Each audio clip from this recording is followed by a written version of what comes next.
What up? It's Sweez. I got a lot of headphones, so I figured let's put them to the test.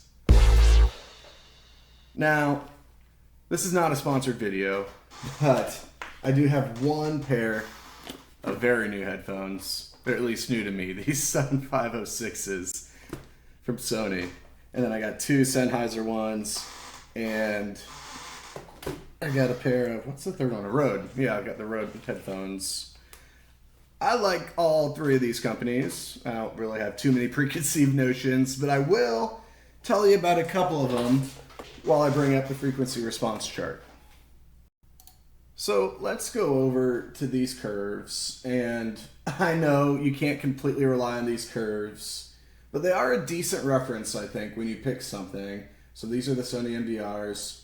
Here's the Rode NT ones. They're all fairly similar. You're going to get a little bit of a peak over here for some brightness. But there's something about these Sennheisers that I really like for DJing. They don't have a lot of low end here. And look at this. In the 100 range, that mid-low where the kick sits, that's really hot. So that's a punchy kick drum, which makes it super easy when you're beat matching. And then there's a bunch of stuff going on over here. But for DJing, that's why a lot of people use these Sennheiser HD-25s. I'm going to be using these for DJing and production, and maybe a little bit of drumming. So let's plug these back into the Pioneer and actually test what comes out of the headphones. I do want to start with my workhorse pair of headphones, these other Sennheisers. These have seen a lot of work. Yeah, you can tell. But they do all right for monitoring. So let's put them head by head with everything else and see how they sound.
All right, let's do the tier list.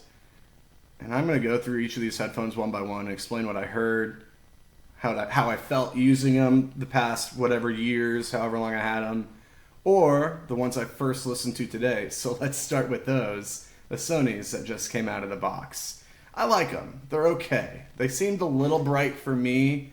I feel like a vocal booth or a singer might really enjoy them. Maybe even for drumming, they might cut through the acoustic cymbals. But for me right now, they seem a little too bright. And they're comfortable if you wanted to use them for DJing. If you have them lying around, this is the cheapest of the bunch.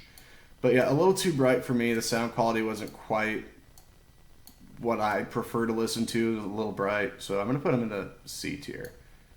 I don't think anything's going to be lower than a C tier, by the way. They're all decent headphones. Let's do the Rode next. These were my favorite before I bought the Sennheisers. And the reason they're not is only because I feel like they're going to break in my DJ bag, lugging them around all the time. And you saw the quality of my other ones. Or maybe, did I show that? Let's see. Yeah, these are the ones I'm taking around now. Yeah, they're ripping. But I also don't have a bag for these. And, well, yeah. Rode headphones might get beat up a little bit, regardless. And these felt like, Rode headphones, no pun intended, felt like they would just start snapping. The audio quality is my favorite. They feel nice on your ears, but they're closed back. They can get a little heavy when you're doing long studio sessions with them. So I'm going to put them in the B tier. Good headphones, I don't think I would recommend them for DJing, but good headphones.